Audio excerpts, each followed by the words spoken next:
अस्सलाम वालेकुम जी। लिया में एक बड़ा अजीब और गरीब वाकया पेश आता है जहां पे एक जनाजे को रोक लिया गया।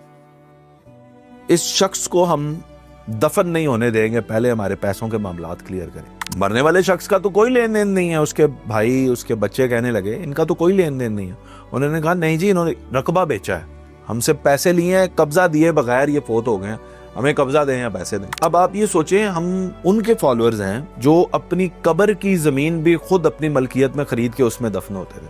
इतने ट्रांसपेरेंट और ईमानदार लोग, और हम क्या कर रहे हैं, हमने ये सोचा ही नहीं है कि हमने मर जाना है। यानी अगर कोई मुश्तरका खाता है और उसमें से आपने अपना हिस्सा बेचना चाहे तो एतमाद भी नहीं लिया बहन भाइयों को, बच्चों को बताया ही नहीं, और खुद फोत हो गए। अब पीछे जमीन का मसला बना रहेगा।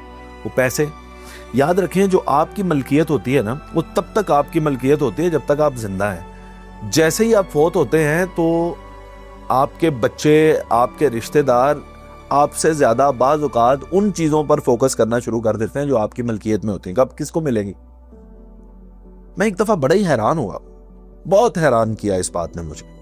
मेरी वालदा मुझसे कहने लगी जब मैं फोत हो जाऊंगी तो मुझे यहाँ पे दफनाना, ऐसे करना।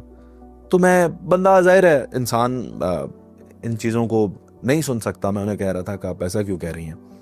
एक बात उन्होंने बड़ी अजीब की, उन्होंने जो अपने हाथ में गोल्ड पहना हुआ है या कानों में जो इयररिंग्स पहने हुए, फिर मुझे वो बताने लगी कि ये इसको देना, ये इसको देना।